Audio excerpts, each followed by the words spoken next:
ধনী মানুষ কখনোই চায় না যে গরিব বা মিডল ক্লাস মানুষরা জীবনে এগিয়ে যাক। এ কারণেই ধনী মানুষরা ধনী হওয়ার কিছু ডার্ক সিক্রেট কাউকে জানাতে চায় না। কিন্তু তুমি লাকি, কারণ তুমি আমাকে ফলো করেছ, তাই পরের 10 সেকেন্ড খুব মনোযোগ দিয়ে শোনো।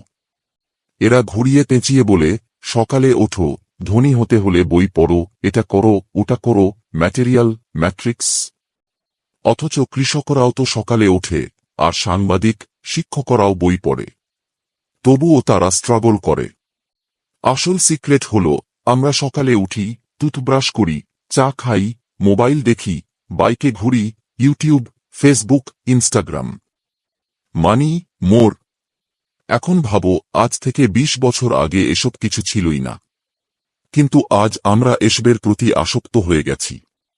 এইটাই একমাত্র সিক্রেট ধনী হওয়ার।